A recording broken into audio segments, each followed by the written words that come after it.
No, beans. I want tuna salad with beans. First, we have to go get the mint and herbs. Look what we have. It's basil. Here, let's go get the mint now. That's somewhere over here. I found it. It's flowering, actually. Look how cute. Look, for you.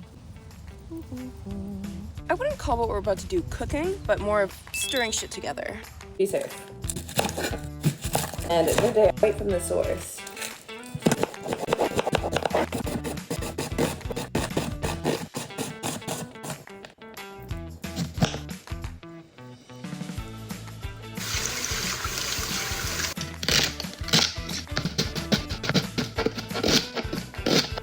I just know someone's gonna yell at me for my knife skills. I'm not professionally trained, y'all, okay? No, beans. Open them, drain them, put them in the bowl.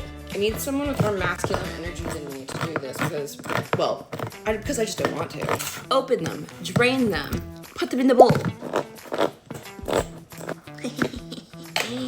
Smells like fish now. You're gonna come at me and be like, meh, I don't like tuna. Meh, I don't like beans. That's great. I didn't make it for you. In the bowl. I already put the beans in the bowl. Tuna, bowl.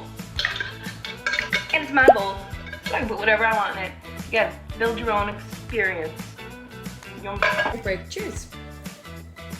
Squeeze. You're gonna do some olive oil too. A good glug of olive oil. Plain seasoning, because that's what I like, and if you don't use it. Like chili. Pepper. Red chili pepper. And I'm gonna add the fresh. Oh. Once your herbs are washed and dried, I just like grab them all and put them in a bundle and slice them up. The bowl.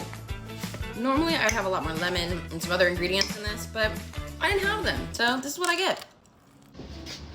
And then I like mine with some chips, extra olive oil, lemon, and maybe a little bit of vinegar, depending on the day. And then I just chow down. Cheers.